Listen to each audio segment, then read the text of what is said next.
Good morning, Rabbi. We were asked by one of our friends a very interesting question regarding giving tzedakah to a goy or receiving tzedakah from a goy, or giving a gift to a goy or receiving a gift, things like this.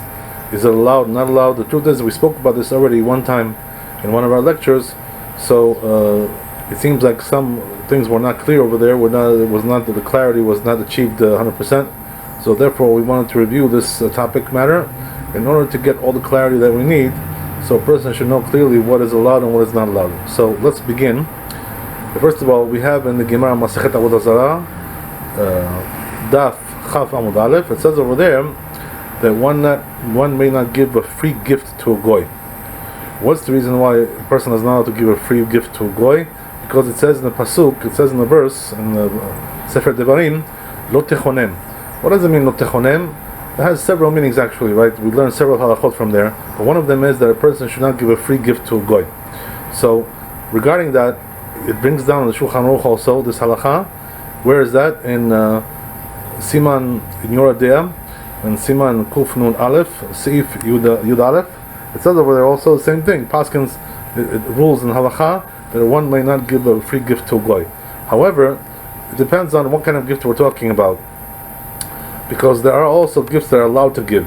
What does that mean? We see in the Tosefta, which is brought down also in the Rishonim, some of the Rishonim, and brought down in Bet Yosef, that if a person gives the gift to a goy as a gratuity, because it's a friend of his, and or somebody that works with him, or a neighbor, or something like that, and he's giving it to him because he expects also to get something in return in the future. In other words, there's an exchange of favors that go on between friends, between colleagues, or between co-workers, or neighbors, things like this. So things like this, said the Tosefta, that a person is allowed to give them to a goy. Why is that? Because it's not really a free gift. He's also getting something back for that later on. There's going to be a favor received. It's a gratuity. He's going to receive also something in return. One day down the road, he's going to receive something. So therefore, something like that is definitely allowed. So therefore, if a person has people that he needs to deal with and give them gifts in order to get their services and have this exchange of favors going back and forth, so therefore this is not under the category of the prohibition, and therefore it's allowed to do. Same thing would also apply. Let's say if a person lives in an apartment building and they give to the workers, to the super, they give like a gift once a year during the certain season, they give them gifts. So regarding that, it's allowed to do that. Why is that? It's not really a free gift, but rather what it is it's a gratuity. It's something which is a tip, like some kind of a tip. So what happens is that because you tip that person, now he'll be more favorable. You'll be more favorable in his eyes, and he'll help you better. You'll perform your services better than the services that you need. So therefore, that's not considered to be a free gift. So a free gift is only something which nothing in return is going to be rendered for that gift. That's what we're talking about, which is forbidden. So the same idea also applies when it comes to the issue of tzedakah. What does that mean? Tzedakah is also a gift. So the same thing applies over there. We find in the Masechet Gittin, Daf Samich Amud Aleph, it says over there in the Gittin, according to what we just said, that a person is allowed to give tzedakah to the goyim together with the Jews because of peaceful relations. What does that mean? That if you're handing out, according to a simple meaning of the Gemara, if you're handing out a certain handout, some kind of a tzedakah, some kind of charity, and everybody comes and receives, so therefore a person cannot refuse to give that to the goy as well. Why? Because they're all coming together. Because if you don't give them, it's going to be a problem with peaceful relations, because they're going to think you're discriminating against them, and therefore it's going to cause all kinds of problems and issues when you're living together in one society with the goy. So therefore a person should give at the time that he's giving to the Jews, he also should give to the goy as well. What's the reason why? As we said, because we want to have peaceful relations with them, and so forth and so on. So here also we see the same thing. It says a Bet Yosef regarding that in Choshen Mishpat in Reish Mem Tet. It says over there the same idea also applies here. What does that mean? That when a person is giving for the sake of peaceful relations, it's not really a free gift.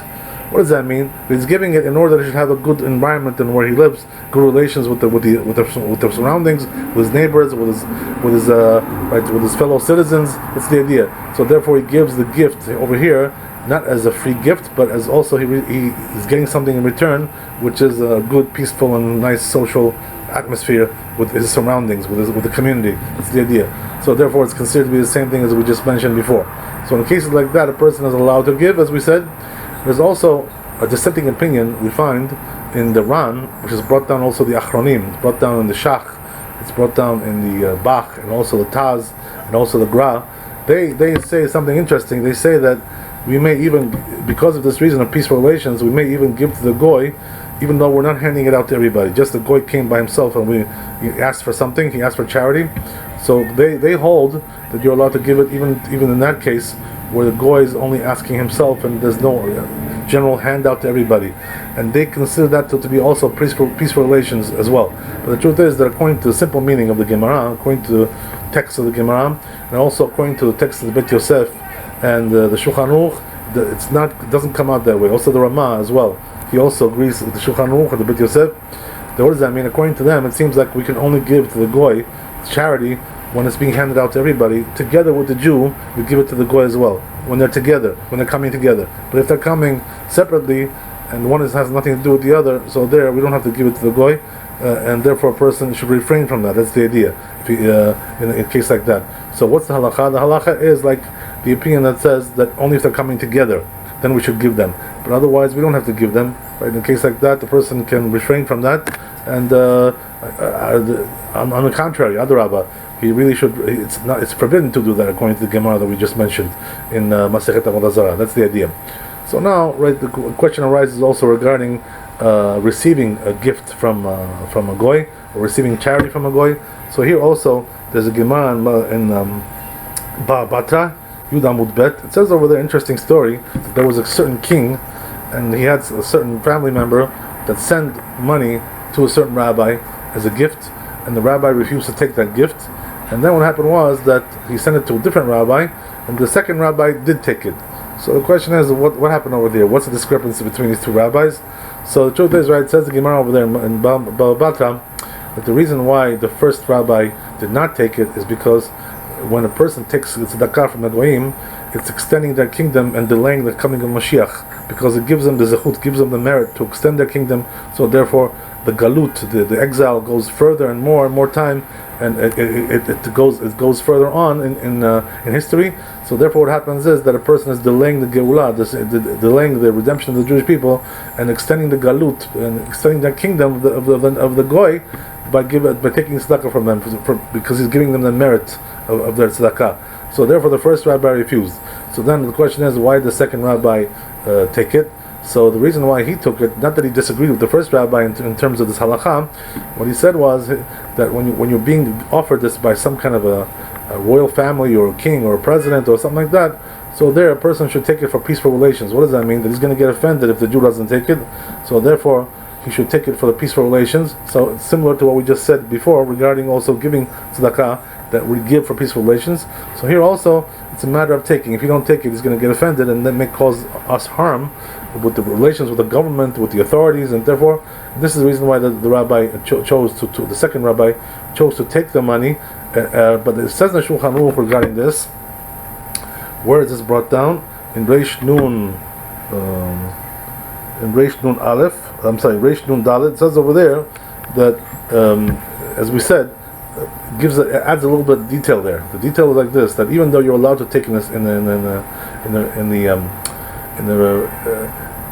the case where a person is being giving charity by a king or some kind of a minister or something like that, who's somebody in the government. So there it says the Shulchan Aruch, you're allowed to take. But the truth is that what he should do is, even though he takes the money, he should hand it out not to Jews, but he should hand out that money to goyim, to non-Jews. Why? Since it was given by a goy, he should also go back to the goy. So what does that mean? We don't tell this minister or this president that we're handing it out to non-Jews because he really wanted to give it to the Jews, but we divert the money and give it to non-Jews because really we're not allowed to take that money. That's the idea. So therefore, right, it says that so the halacha is in the Shulchan Aruch the same idea, that if a person gets money from a goy, a king, or some kind of minister or something like that, for the sake of peaceful relations, we do take the money. We don't send it back. We don't want to offend him. On the other hand, though, we hand it out to the goyim. There's also opinion in the Ramah that says we can also hand it out to Jews as well. So there's a machloket here. There's a dispute between the Shulchan Aruch and the Ramah. Each person goes according to his custom, right? Sfardim, Ashkenazim, the Sfardim go according to the Shulchan Aruch, the Ashkenazim go according to the Ramah. Nevertheless, there's also another Gemara brought down that gives us a different reason why we shouldn't take money from the goy. it's because of Chilul Hashem, right? Where is that in Sanhedrin? Chaf Vav Amud Bet. It says over there that the reason why a person shouldn't take money or charity from the goy is because of the Chilul Hashem. But this, since we're talking about Chilul Hashem, so there it's talking about only when you take in public, when you take in a public forum. When you take in public, it's a Chilul Hashem, it's a desecration of God's name, that a Jew needs to take charity from a goy. Doesn't look nice, doesn't look good, and therefore that's the reason why a person shouldn't take it. But it says the Gemara over there, if a person has no choice, because that's his livelihood, he has no other income, so then he should try to take it in private if he can. Try to take it in a private setting from the goy. But if he's not able to take it in a private setting, since there's no other way for him to subsist, so therefore he can even take it in a public setting because he has no choice. So therefore, here also we see, right, that the general idea is that a person should try to avoid taking money from the goy in a general sense, because of this region of Chilul Hashem in a public setting, and also because of the reason that it extends their kingdom. But the truth is that when it comes to the halakha in the Rambam and the Shulchan Aruch, the issue of extending their kingdom is not really considered to be something halachic. It's considered to be more like chasidut, something more, right, something saintliness. But so therefore the Shulchan Aruch says that in public a person should not take money from the goy, should not take charity from a goy.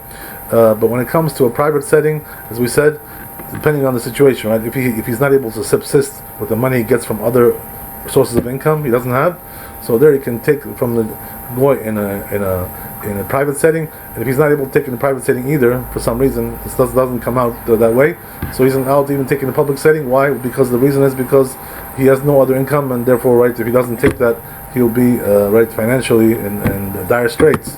So therefore he's allowed to take it.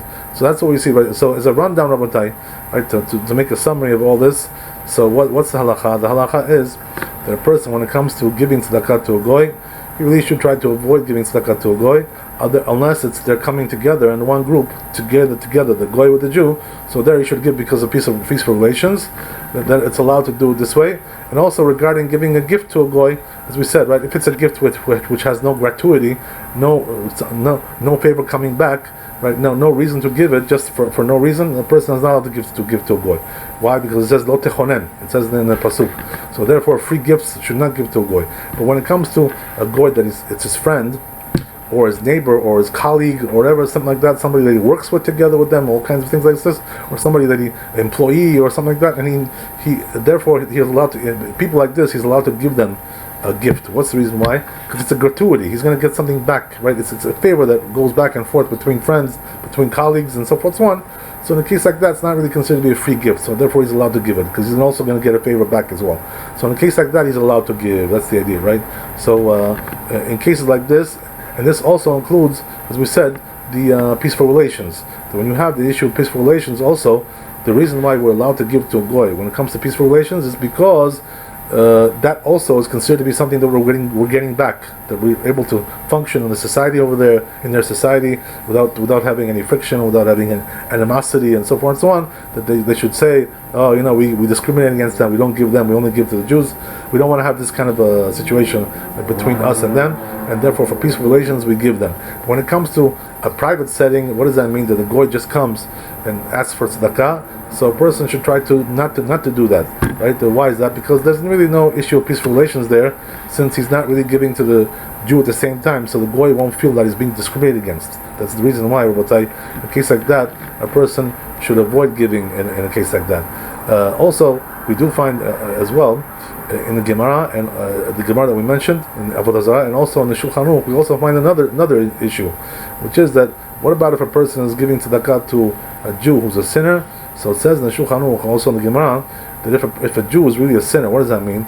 That he sins willingly and knowingly. There's a certain halakha, there's a certain mitzvah from the Torah that he doesn't fulfill that mitzvah, and he does it in public. People see that he doesn't fulfill a certain mitzvah. Let's say he shaves with a razor, or he eats not kosher, goes to non-kosher restaurants and eats there. Even if it's just one sin like that, he doesn't eat kosher, he shaves with a blade, things like this. All the more so if he breaks Shabbat, which is going to be much worse, right? That's for sure. So in a case like that, says the Shulchan Aruch, in cases like that, we're not obligated to give to the Jew either, to tzedakah or anything like that, right? Or even a loan, to give him a loan, even though it's a mitzvah to give a Jew a loan in the normal sense. When it comes to a case where a Jew is a sinner, in a case like that, he's not really obligated to give him tzedakah or a loan. So then what should he do? The truth is that we see, if we find in the Poskim and also Bet Yosef, that if a person wants to do it as a measure of saintliness, even though he's not obligated to give to a Jew like that, he can give him. If he wants to give him, and he has a certain reason that he wants to give him that money, but whatever, there could be all kinds of considerations why he wants to give him tzedakah, so he is allowed to give him. But as a matter of obligation, he's not obligated to give a Jew who's a sinner tzedakah. Baruch Adonai Leolam, Amen ve'Amen. Chazak u'Baruch, and have a great New Year. Shana Tova u'Mtuka, Amen.